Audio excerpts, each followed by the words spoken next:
ఆయన sexual satisfaction కావాలి నాకు నీతో అనేసి అన్నారనమాట. లేదు సార్ నేను అవన్నీ చేయను అనేసి చెప్పేసరికి ఆయన నా బాడీ పార్ట్స్ టచ్ చేయడానికి ట్రై చేస్తూ నన్ను ఫోర్స్ చేయడానికి ట్రై చేశారు. కార్ డోర్ ఓపెన్ చేసేలాగా నా జుట్టు పట్టుకొని ఇలా లాగారు, రెడ్ ఆఫ్ మై హెయిర్ పట్టుకొని లాగారు అనమాట. నా ఫ్రంట్ సీట్, నేను ఫ్రంట్ సీట్లో కూర్చున్నాను.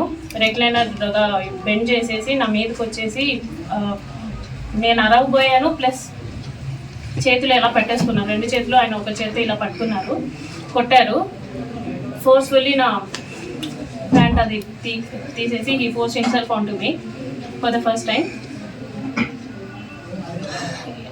అయిపోయిన తర్వాత నేను భయపడిపోయి నేను వెనక్కి వెళ్ళిపోయాను.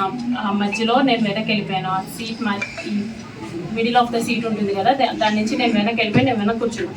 ఆయన డ్రైవ్ చేశారు, మా హోమ్కి డ్రైవ్ చేశారు. నేను దిగిపోతున్నప్పుడు చెప్పారనమాట, చాలా చాలా చేస్తున్నావు, ఇక నుంచి అట్లా చేయొద్దు, నువ్వు నా మాటే వినాలి, నేను చెప్పినట్టే చేయాలి.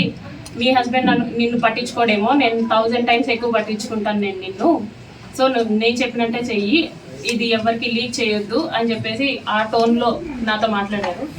నేను దిగేశాను.